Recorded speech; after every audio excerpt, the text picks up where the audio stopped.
Qu'est-ce qu'un pasteur français, luthérien ou réformé, peut bien aller chercher au Cameroun ?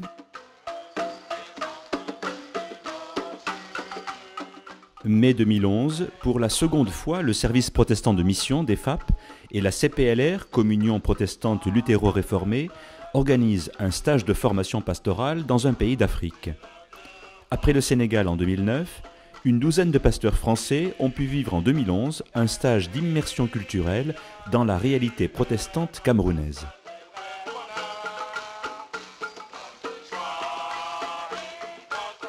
Malgré les journées de préparation à la rencontre interculturelle, le choc est rude pour ceux de l'équipe qui posent le pied pour la première fois sur le continent africain. L'organisation, la gestion du temps, la nourriture, les transports, les interpellations dans la rue, le déroulement des cultes, le protocole, tout devient un sujet d'étonnement et génère même chez certains un sentiment d'inconfort et d'inquiétude.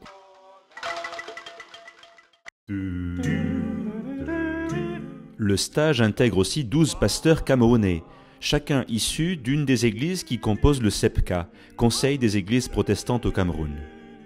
Le thème choisi, diversité du protestantisme et témoignages communs, veut faire réfléchir les uns et les autres sur les pratiques fédératives.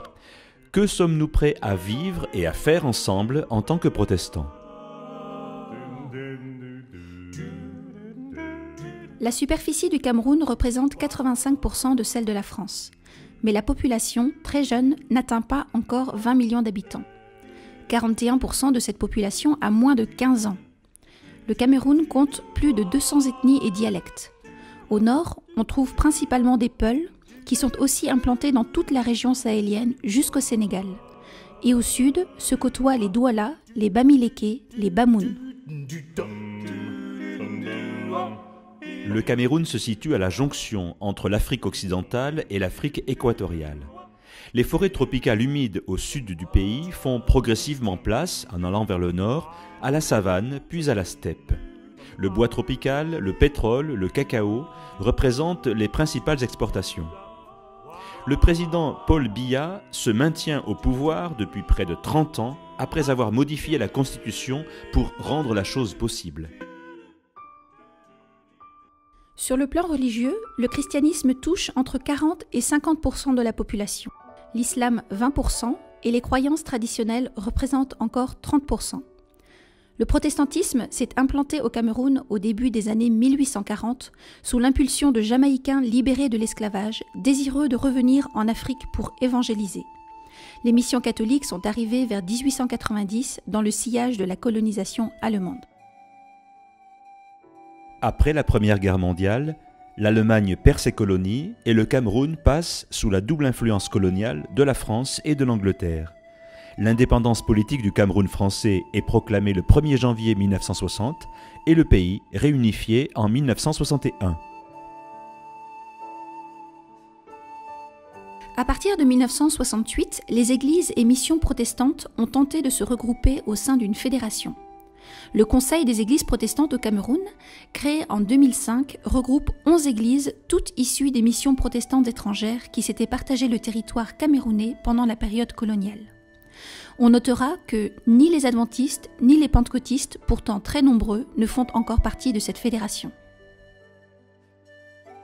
Nous avons constaté sur place que le CEPCA souffre de plusieurs maux.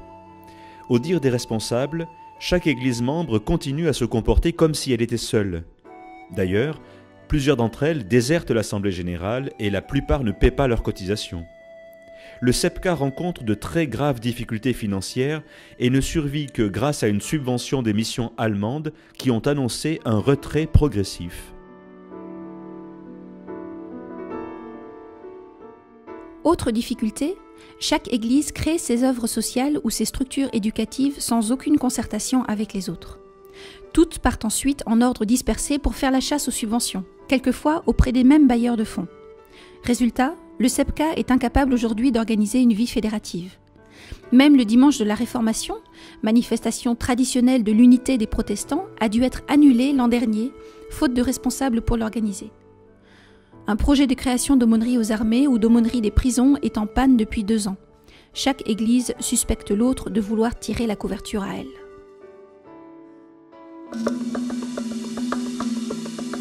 cette inorganisation du protestantisme est d'autant plus consternante que la situation sociale est, au dire de nos interlocuteurs, très préoccupante au Cameroun. Le chômage des jeunes atteint des proportions alarmantes. Près de 4 millions de jeunes entre 15 et 30 ans restent sans emploi. Des jeunes de 30 ans, pourtant diplômés, sont toujours en attente de leur premier emploi et ne peuvent donc pas se marier ni fonder une famille. Ils ne trouvent pas dans les églises le moindre écho à leurs préoccupations vitales. La société traditionnelle camerounaise est en train de voler en éclats.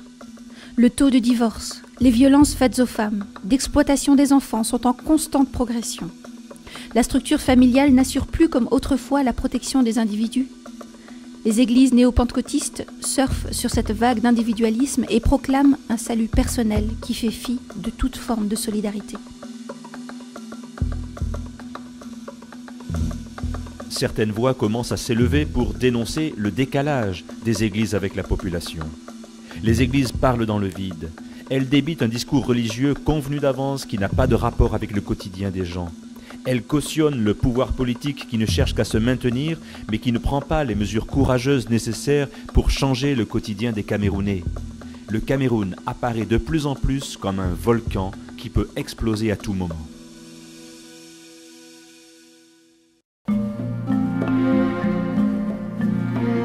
D'où viendra le secours? De l'extérieur du Cameroun? Certains rêvent que les pays du Nord exercent leur devoir d'ingérence, renversent les pouvoirs corrompus et rétablissent un régime démocratique qui rendra vraiment la parole au peuple. D'autres contestent la légitimité de ces interventions néocolonialistes et dénoncent l'attitude ambiguë de la France dans la crise ivoirienne ou libyenne. Pour les protestants les plus progressistes, le secours ne viendra que du Seigneur et d'une Église qui jouera pleinement son rôle prophétique dans la société. Une Église qui ne s'enferme pas dans ses traditions, mais qui ose vivre le tournant de la modernité. Une Église capable de s'adresser aux jeunes. Une Église qui saura rompre avec le tribalisme qui paralyse toute la vie publique au Cameroun. Une Église qui saura prendre des positions courageuses contre la corruption qui a gangréné tous les rouages de la société. Une Église qui saura donner aux femmes la place qu'elles méritent, y compris dans les instances décisionnelles, le ministère pastoral ou le ministère d'enseignement.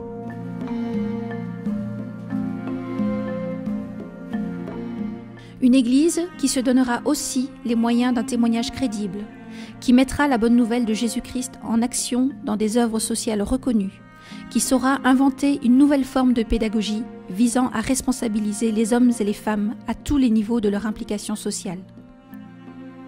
Certains protestants camerounais ont encore la nostalgie du système éducatif hérité de la mission protestante. Il avait contribué à former les élites de la jeune nation. Mais ces élites, qui ont abandonné tout sens moral, entretiennent aujourd'hui des relations troubles avec un pouvoir autocratique. Il est temps de former à nouveau des chrétiens engagés et intègres qui sauront travailler à faire rayonner l'Évangile dans le pays. De ce point de vue, nous avons eu la chance de visiter à Bafoussam, dans l'ouest du pays, deux expériences que nous avons perçues comme des laboratoires de cette église prophétique que certains appellent de leur vœu. Tout à la fois, nous avons bien mesuré que ces expériences reposent sur des initiatives personnelles et qu'elles répondent à des préoccupations occidentales pour mieux attirer les subventions des partenaires européens. La première est incarnée par le CIPCRE, qui travaille depuis 25 ans à cette recherche d'un évangile pour tout l'homme, dans la dynamique justice, paix et sauvegarde de la création. La réflexion et le travail menés par le CIPCRE intéressent non seulement les protestants, mais également les catholiques et les musulmans. Les agriculteurs en Afrique prennent conscience des modifications importantes subies par le climat, quelquefois avec des conséquences dramatiques, comme des périodes de sécheresse prolongées suivies par de fortes inondations. Pour lutter contre l'exode rural, les techniciens du CIPCRE forment les populations en agroforesterie dans le domaine de l'élevage. Ils mettent en place des coopératives de production. Ils sensibilisent les populations rurales aux questions d'économie d'énergie par la construction de foyers améliorés. Le CIPCRE croit que dans un contexte de grande pauvreté, le développement est partie intégrante de l'évangélisation. L'autre expérience est menée par l'université protestante de Bafoussam. Un institut supérieur de pédagogie fonctionne depuis 5 ans en lien avec une école primaire pilote. L'enjeu est de fonder un nouveau type d'éducation au Cameroun. Aujourd'hui, l'ambition se porte vers une faculté d'agronomie, des sciences de l'environnement, de médecine et bien entendu de théologie dans cette vision portée par la CEVA depuis ses origines, tout l'évangile pour tout l'homme. Il s'agit de montrer à ces futurs responsables que le rêve d'une autre Afrique est possible. Une Afrique non plus assistée, mais responsable de son avenir. La lecture de l'évangile de Marc avec l'appui des professeurs Corinna Combé et Timothée Bouba nous a fait prendre conscience que cet évangile présente le récit d'une vie brisée, celle de Jésus. Et que le dernier mot de ce récit dans la version originale est le mot « peur ». Pourtant, cet évangile se présente d'un bout à l'autre comme un récit de guérison. Le continent africain a souffert de bien des manières au cours de son histoire. Il en porte encore des blessures profondes. Il peut recevoir de la part du ressuscité une parole de pardon et de guérison qui lui permettra de se remettre debout et de marcher. Nous, les 12 pasteurs français, sommes revenus assez bousculés par toutes les découvertes effectuées durant le stage. Plusieurs d'entre nous s'imaginaient que le passé colonial de la France était enterré et que les relations avec les peuples autrefois colonisés étaient apaisées. Nous avons eu la surprise de subir, sur les marchés par exemple, une agressivité à laquelle nous n'étions pas préparés.